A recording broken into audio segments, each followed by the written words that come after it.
तो चलिए प्रिय भक्तगण, आज हम आपको एक कथा का श्रवण करा रही हूँ जो सुनने मात्र से आपके जीवन में सुख, संपत्ति और धन की वर्षा होगी। तो चलिए कथा को प्रारंभ करते हैं। अगर आप यह कहानी सुन रहे हैं तो पूरा सुनिए।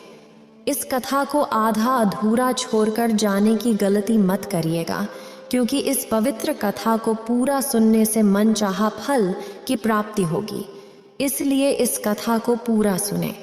आप शिव भक्त हैं तो भोलेनाथ का अनादर ना करें। माता पार्वती कहती हैं, नाग पंचमी में किसान और भगवान शिव की कहानी सुने। श्रद्धालुओं, प्राचीन काल में एक नगर में एक सेठ जी रहते थे। उनके 7 पुत्र थे और सभी शादीशुदा थे।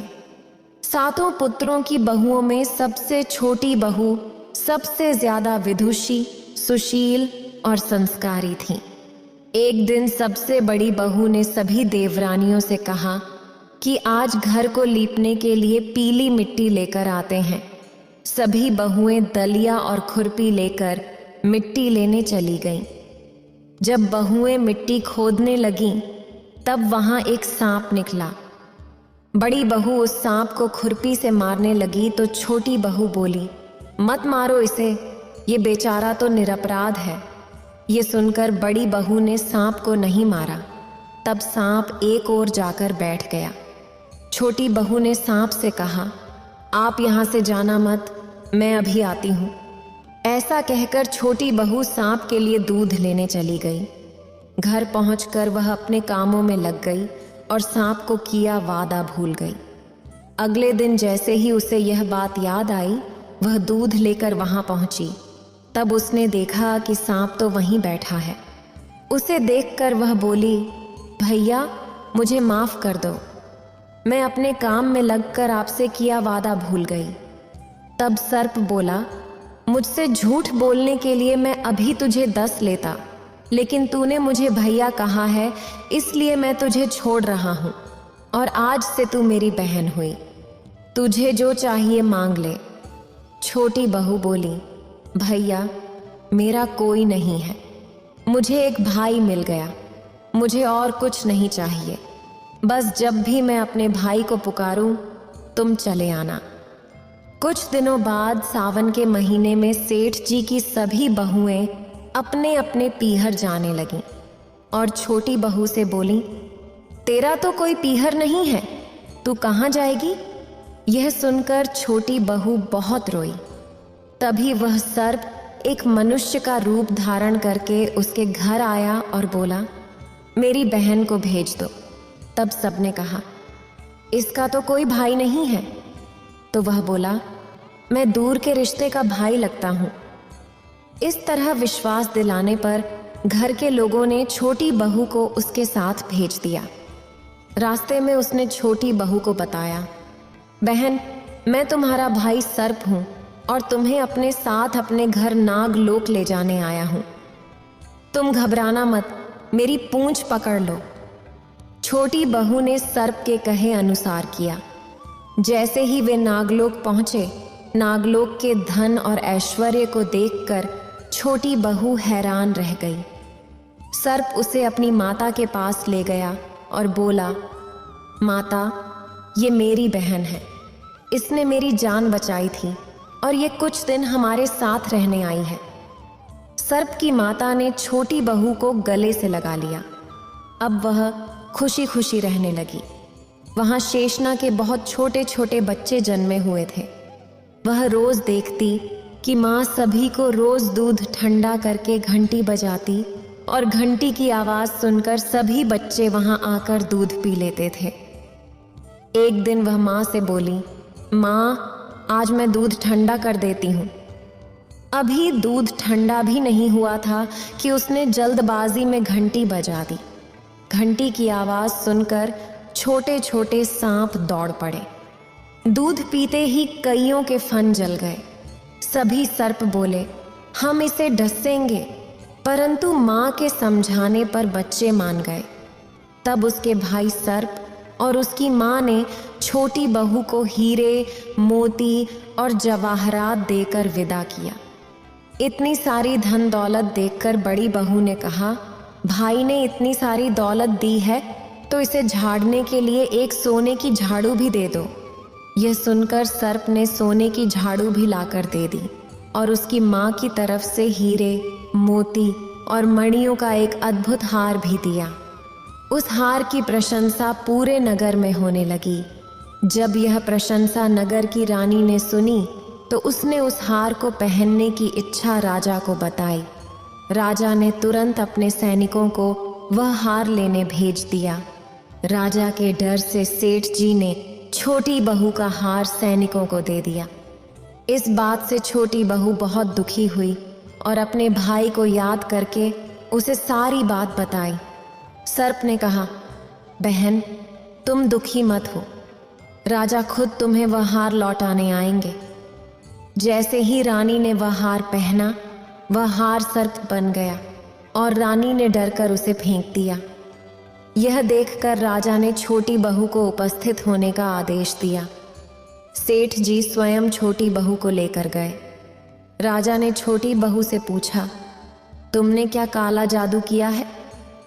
छोटी बहू बोली, राजन, मुझे क्षमा कीजिए, यह हार ऐसा ही है।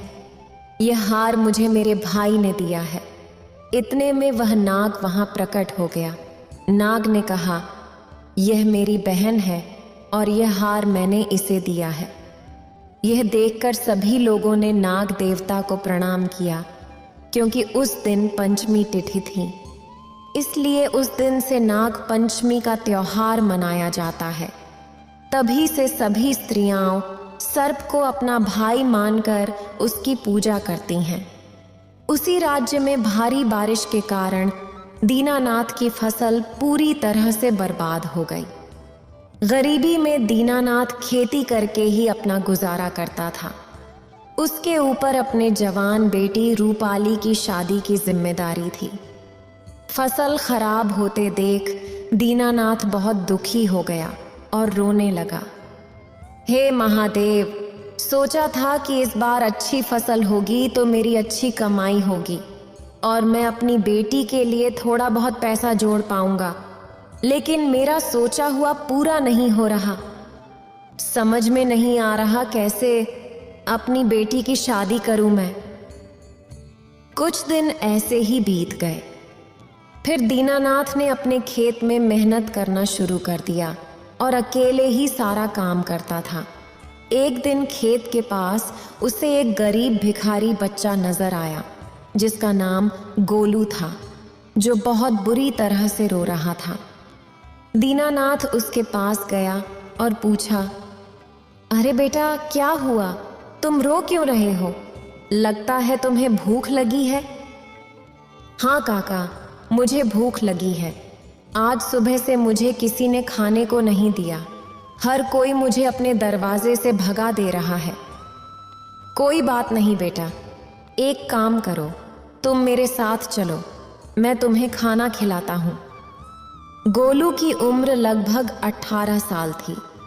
दीनानाथ को गोलू पर दया आ जाती है और वह उसे अपने घर ले जाता है और अपनी बेटी रूपाली से कहता है, अरे रूपाली बिटिया, कहाँ हो तुम?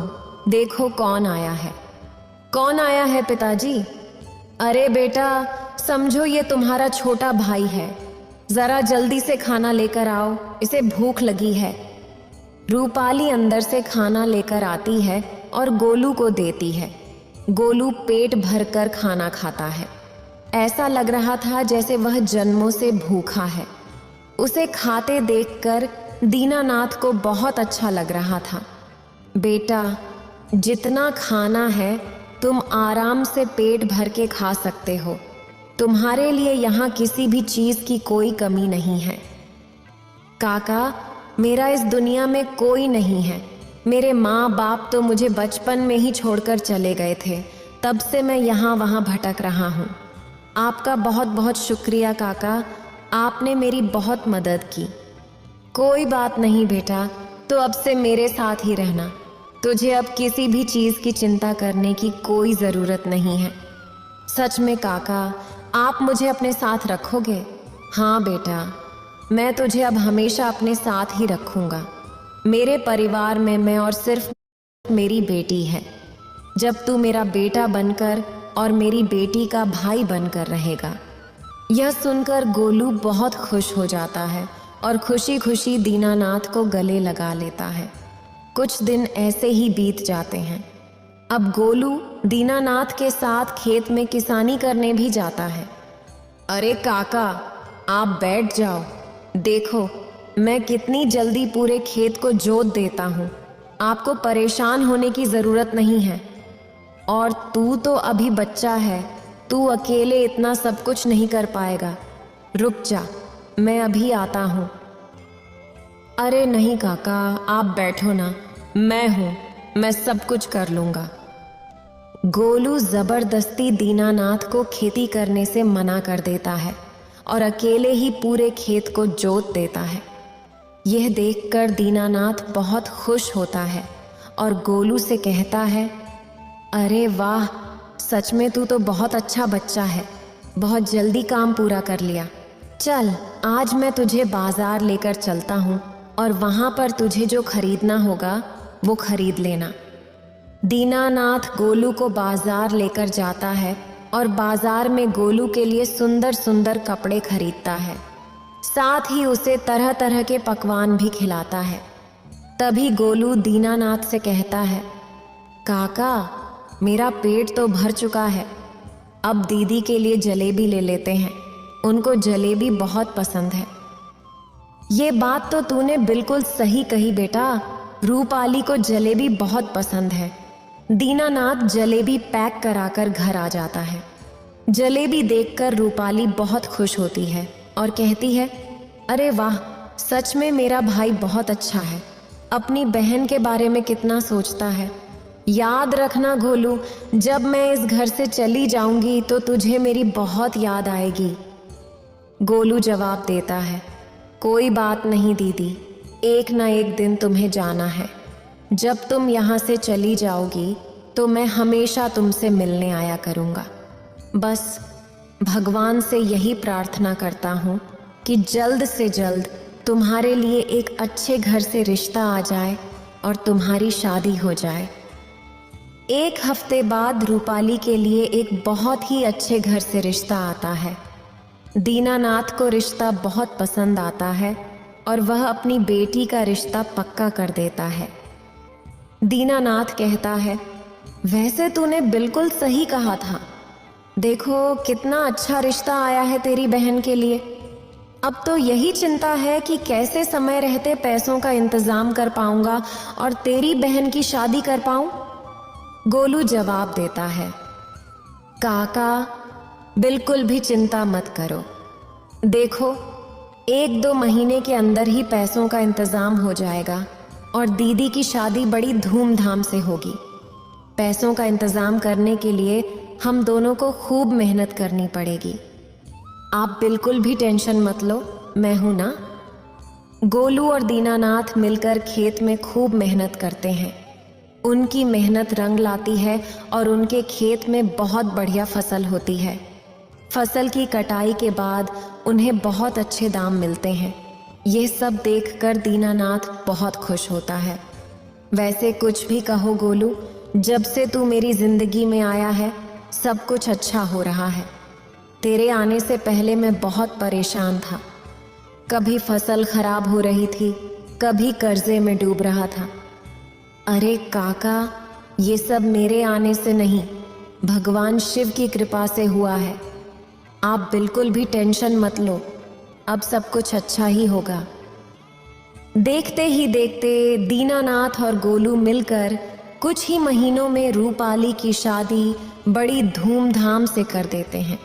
शादी के बाद रूपाली विदा होकर अपने ससुराल चली जाती है। रूपाली के जाने के बाद पूरा घर सूना हो गया है। समझ में नहीं आ रहा कि अब मैं कैसे रहूँगा। काका, परेशान क्यों हो? जब आपका मन करे आप दीदी के घर चले जाना और उनसे मिल लेना। एक लड़की को आज नहीं तो कल अपने ससुराल जाना ही होता है। ये बात तो तुम बिल्कुल सही कह रहे हो। देखते ही देखते कुछ महीने और बीत जाते हैं। दीनानाथ गोलू के साथ मिलकर खूब मेहनत करता है और देखते ही देखते अपने लिए एक सुंदर सा मकान बनवा लेता है। अब दीनानाथ के पास पैसों की कोई कमी नहीं थी। ऐसे ही एक दिन दीनानाथ के घर पर गोपाल नाम का एक आदमी आता है। वो दीनानाथ के सामने बहुत रो रहा था। मालिक, मुझे आपकी मदद चाहिए, मैं बहुत परेशान हूँ। मैंने कई लोगों से मदद मांगी, लेकिन कोई भी मेरी मदद करने के लिए तैयार नहीं है, क्योंकि मैं आर्थिक रूप से कमज़ोर हूँ। इसीलिए लोगों को लगता है कि शायद मैं मदद के लायक नहीं हूँ। आखिर बात क्या है, बताओ तो, तब तो मैं तुम्हारी मदद करूँगा ना। मालिक, मुझे 10,000 रुपये की ज़रूरत है। आप मुझे पैसे दे दीजिए, मैं वादा करता हूँ कि कुछ ही महीनों में आपके पैसे चुका दूंगा। लेकिन तुम्हें ये पैसे क्यों चाहिए? क्या हुआ है तुम्हारे साथ? मालिक, मेरी पत्नी बहुत बीमार है और उसके इलाज के लिए मुझे पैसे चाहिए। कोई बात नहीं, तुम चिंता मत करो, मैं अभी तुम्हारे लिए पैसे लेकर आता हूँ। दीनानाथ बहुत ही सीधा साधा भोला आदमी था। वह तुरंत अपने कमरे में जाता है और तिजोरी खोलकर गोपाल को 10,000 रुपये दे देता है। गोपाल की नज़र तिजोरी पर थी। पैसे लेने के बाद गोपाल वहाँ से चला जाता है। पैसे लेकर वह गांव के ठाकुर के पास जाता है और कहता है, मालिक, दीनानाथ तो बड़ा ही भोला है। उसे तो समझ ही नहीं आया कि मैं वहाँ किस मकसद से गया था। तुझे जो बोला था, तूने वो किया कि नहीं? हाँ मालिक, मेरी नज़र उसकी तिजोरी पर ही थी। उसकी तिजोरी में बहुत सारे पैसे और जेवर हैं। हमें उसके घर से अच्छा खासा माल मिल सकता है। कुछ योजना बनानी पड़ेगी। बहुत ही कम समय में वह बहुत अमीर बन चुका है। इसके पास अच्छा खासा पैसा होगा और वो सारा पैसा मुझे जल्द से जल्द अपने कब्जे में करना होगा। ठीक है मालिक, आप मुझे मेरी थोड़ी सी फीस भी दे दीजिए। हाँ, ठीक है, याद है मुझे कि तुझे तेरी फीस भी देनी है, लालची आदमी। कुछ दिन ऐसे ही बीत जाते हैं। दीनानाथ और गोलू दोनों घर में सो रहे थे। तभी रात के करीब 2:00 बजे ठाकुर के भेजे हुए चोर दीनानाथ के घर में घुस जाते हैं और उसकी पूरी तिजोरी उठाकर ठाकुर को दे देते हैं। ठाकुर जैसे ही तिजोरी तुड़वाता है, वह देखता है कि तिजोरी में कुछ भी नहीं है। उसे बहुत गुस्सा आता है और वह गोपाल को खूब खरी खोटी सुनाता है। ठाकुर फिर से अपने कुछ चोरों को दीनानाथ के घर भेजता है।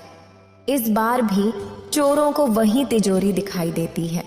वे फिर से तिजोरी उठाकर ठाकुर को दे देते हैं और ठाकुर फिर से तिजोरी तोड़ता है और देखता है कि तिजोरी फिर से खाली है। ठाकुर को बहुत गुस्सा आता है। ये क्या, आखिर ये दीनानाथ अपना पूरा माल कहाँ रखता है, समझ में नहीं आ रहा। आखिर चल क्या रहा है यहाँ पर। फिर ठाकुर दीनानाथ के घर में अपने चोरों के साथ घुस जाता है।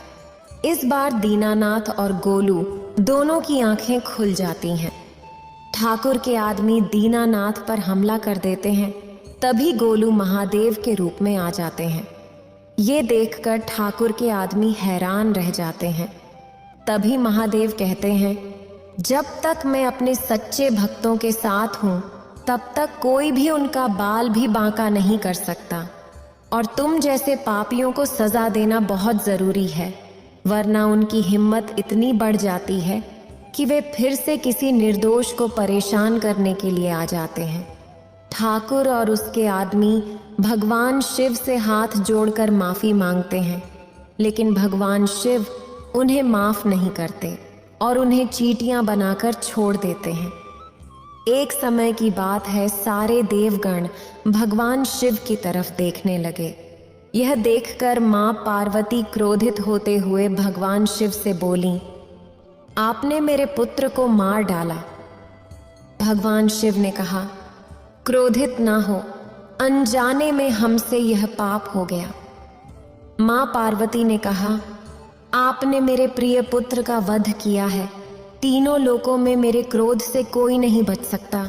गणेश केवल मेरा रक्षक नहीं था, वह मेरा पुत्र था और आपने मेरे पुत्र का वध किया है। माँ पार्वती क्रोधित होकर सारे ब्रह्मांड को जलाने लगती हैं। यह देखकर सभी देवता वहां आ जाते हैं और माँ पार्वती को शांत होने के लिए कहते हैं। तब भगवान विष्णु भगवान शिव से उस बालक को पुनः जीवित करने के लिए कहते हैं, हे प्रभु, हे भोलेनाथ, माँ पार्वती के क्रोध की प्रलय में तीनों लोग समा जाएंगे। कृपया करके आप इस बालक को पुनः जीवन दे दीजिए। देव, कृपया क्रोध शांत करें। मैं अभी इस बालक को जीवित कर देता हूँ, लेकिन इसके लिए मुझे एक सर की आवश्यकता होगी। किंतु गणेश का सर तो है, फिर दूसरे सर की क्या आवश्यकता है? आवश्यकता है पार्वती, वो तुम्हारा मानस पुत्र था, किंतु उसे सर प्रदान कर हम उसे पुनः जीवित करेंगे, इसीलिए वो हमारा पुत्र भी कहलाएगा। यह सुनकर माँ अत्यंत प्रसन्न हो जाती हैं और भगवान शिव अपने देवगणों से कहते हैं कि उत्तर दिशा की तरफ जाओ और जो पहला जीवित प्राणी मिले उसका सिर ले आओ। भगवान शिव की आज्ञा पाकर उनके देवगण उत्तर दिशा की तरफ चल देते हैं। चलते चलते वे एक जंगल के पास पहुंचते हैं और वहां पर उन्हें जो पहला जीवित प्राणी दिखाई देता है वह एक छोटा हाथी का बच्चा था। उसे देखकर वे विस्मय से एक दूसरे को देखने लगते हैं। नंदी महाराज, यह तो बहुत ही कठिन समस्या है। महादेव ने कहा था कि जो भी पहला जीवित प्राणी दिखाई दे उसे ले आना, लेकिन हमें तो पहला जीवित प्राणी हाथी दिखाई दिया है। वास्तव में ये तो बहुत ही कठिन समस्या है, लेकिन मेरे स्वामी ने कहा था कि जो पहला प्राणी दिखाई दे। लेकिन नंदी महाराज, यह कोई मनुष्य नहीं है। चलिए हम थोड़ा और आगे चलते हैं और किसी मनुष्य को ढूंढते हैं। नहीं नहीं, बिल्कुल नहीं।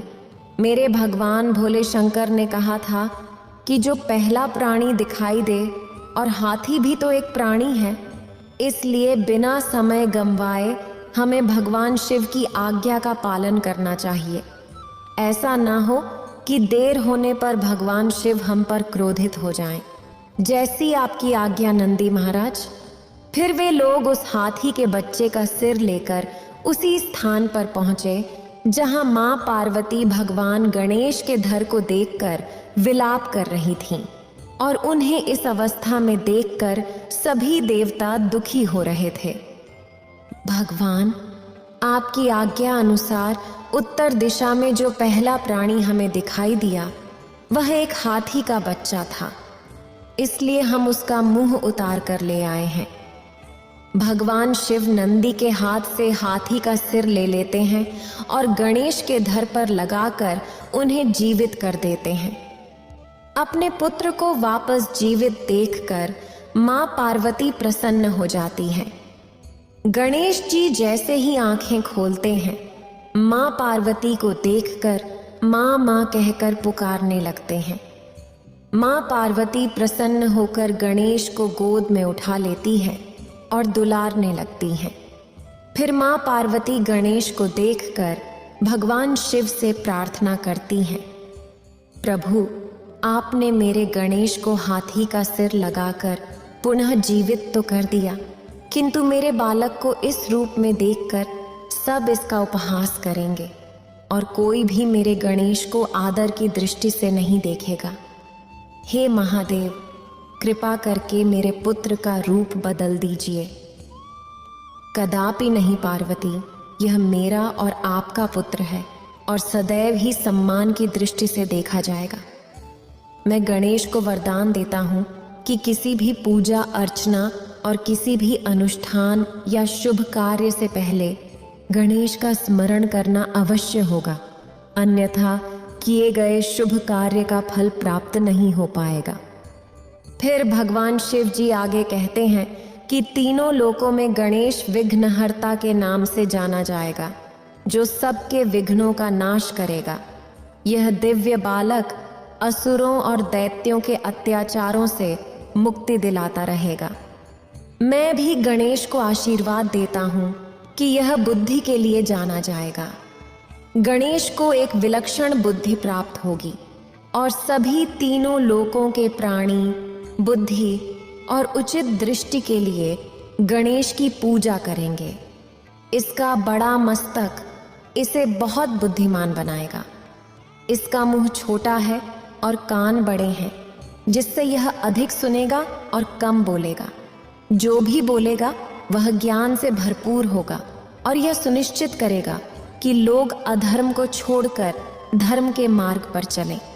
इसका बड़ा पेट तीनों लोगों को यह शिक्षा देगा कि अच्छा हो या बुरा, सभी तरह के फलों को ग्रहण करना चाहिए। उसके बाद भगवान विष्णु गणेश जी को आशीर्वाद देते हैं। यह बालक तीनों लोकों के प्राणियों की अधर्म से धर्म की रक्षा करेगा और सभी के दुखों और विघ्नों को हर लेगा। साथ ही यह बालक सृष्टि की सुरक्षा करेगा।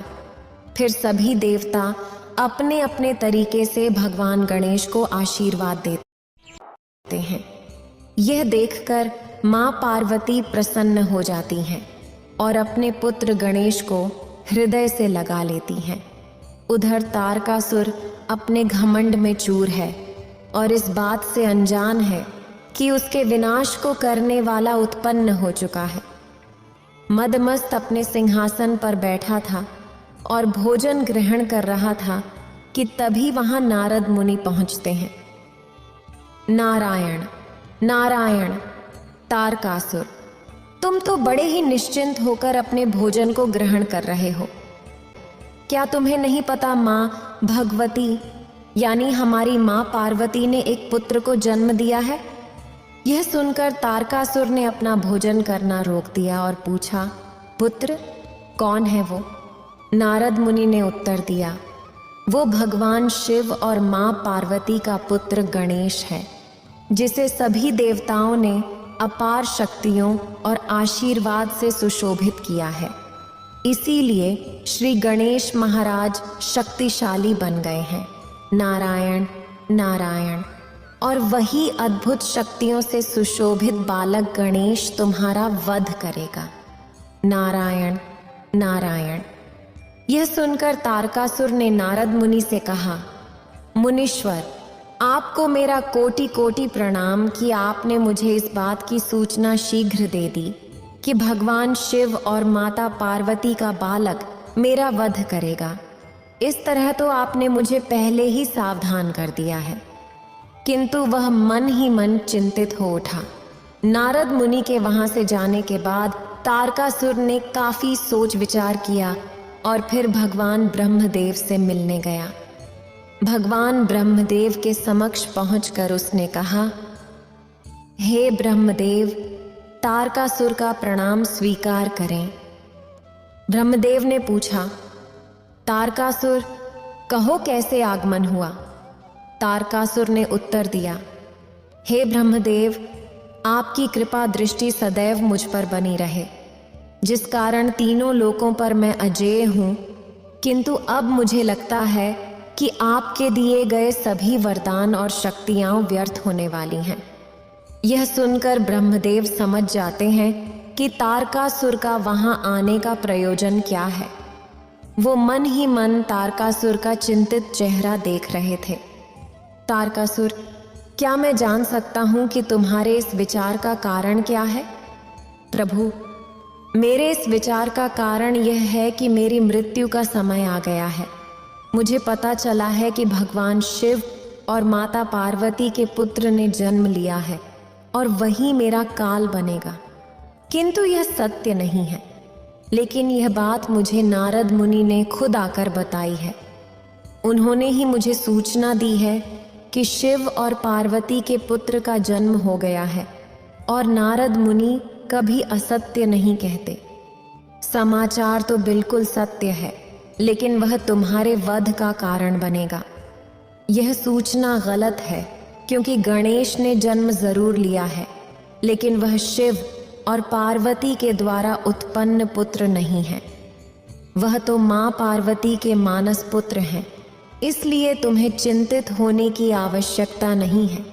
यह समाचार सुनकर तारकासुर का मन प्रसन्न हो जाता है और वह ब्रह्मदेव से पूछता है कि भगवान शिव और पार्वती का दूसरा पुत्र कब जन्म लेगा।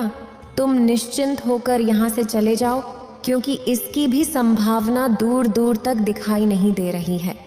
इसलिए तुम्हें अपनी मृत्यु से भयभीत होने की आवश्यकता नहीं है। यह भी सत्य है कि गणेश को सभी देवताओं और माँ पार्वती ने स्वयं आशीर्वाद दिया है कि वह असुरों का विनाश करेगा, लेकिन गणेश तुम्हारी मृत्यु का कारण नहीं बनेगा। भगवान ब्रह्मदेव के मुंह से यह सुनकर तारकासुर निश्चिंत हो जाता है और वहां से चला जाता है। उधर गणेश देवताओं के पुत्रों के साथ शिक्षा ग्रहण करने लगते हैं। एक दिन उनके गुरु सबको समझा रहे थे, देखो बच्चों, ईश्वर ने सभी को बुद्धि प्रदान की है, परंतु कुछ ही लोग हैं जो भगवान द्वारा दी गई बुद्धि का सही उपयोग करते हैं। जो प्राणी अपनी बुद्धि का सही उपयोग करते हैं उनका जीवन सदा सुखी रहता है, और जो उस ईश्वर द्वारा दी गई बुद्धि का सही प्रयोग नहीं करते वे व्यक्ति हमेशा दुखी रहते हैं और अपने दुखों का कारण बनते हैं। तभी गुरुदेव गणेश से कहते हैं कि वो उनके लिए अंदर से फल ले आएं। गणेश अपने गुरु की आज्ञा पाकर फल लेने चले जाते हैं और आश्रम की कुटिया से फल उठा लाते हैं। जैसे ही गणेश फलों को लाकर अपने गुरु के पास पहुंचते हैं, गुरु फलों को देखकर कहते हैं, आज भी उसने फलों को झूठा कर दिया, आज भी मुझे भूखा ही रहना पड़ेगा। तभी गणेश गुरुदेव से पूछते हैं, गुरुदेव आप किसकी बात कर रहे हैं? किसने फलों को झूठा कर दिया है जिसके कारण आपको भूखा रहना पड़ेगा? गुरुदेव उत्तर देते हैं, वो एक मूषक है। कुछ समय पहले वो आश्रम में घुस आया। वो किसी भी वस्तु को नहीं छोड़ता, मेरे वस्त्रों को भी कुतर दिया है। मैं रोज फल खाने के लिए वहां रखता हूं और वो उन्हें भी झूठा कर जाता है, जिसकी वजह से मेरा जीवन बहुत ही कठिन हो गया है। यह सुनकर गणेश अपने गुरु से कहते हैं, गुरुदेव आप मुझे आज्ञा दीजिए कि मैं उस मूषक को पकड़कर आपके सामने ले आऊं, फिर आप जो उचित समझें उसे दंड दें। गणेश की बात सुनकर गुरुदेव कहते हैं, हाँ गणेश, तुम जाकर उस मूषक को पकड़ लो। गुरुदेव की आज्ञा पाकर गणेश आश्रम में जाते हैं और हर जगह उस मूषक को ढूंढते हैं। तभी उन्हें एक बड़ा सा बिल दिखाई देता है। वे बिल के पास जाकर कहते हैं, अच्छा तो ये पाखंडी इस बिल में छुपा है जिसने मेरे गुरुदेव का भोजन झूठा किया है। यह कहकर गणेश अपना हाथ बिल के अंदर डालते हैं और काफी प्रयास के बाद उनके हाथ एक सांप लगता है। सांप को देखकर गणेश उससे कहते हैं, तू यहाँ इस आश्रम में क्यों आया है? क्या तेरी मंशा मेरे गुरुदेव को तंग करने की है? सांप कहता है, कदापि नहीं भगवान, मैं तो यहाँ मूषक को पकड़ने आया हूँ। कई दिनों से देख रहा हूँ कि वह मूषक मुनिवर को बहुत तंग कर रहा है। फिर गणेश कहते हैं, अरे मैं भी तो उसी मूषक को ढूंढ रहा हूँ। सांप कहता है, प्रभु उस मूषक को मैंने कई बार देखा है, वह बहुत ही चंचल है। मैंने उसे कई बार पकड़ने का प्रयास किया है ताकि उसे अपना भोजन बना सकूं, किंतु वह हर बार मुझसे बच निकलता है। अरे वाह, वो तो बहुत ही फुर्तीला और तेज है। चलो अभी इस चूहे को ढूंढ निकालता हूँ। गणेश जी मूषक को पकड़ने के लिए अपना पाश फेंका।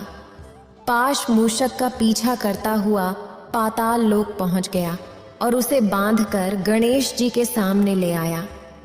गणेश जी को सामने देखकर मूषक उनकी स्तुति करने लगा। गणेश जी ने कहा, तुमने महर्षि पराशर को बहुत परेशान किया है, लेकिन अब तुम मेरी शरण में हो, इसलिए जो चाहो वरदान मांग लो। गणेश जी के ऐसे वचन सुनते ही मूषक का अभिमान जाग उठा।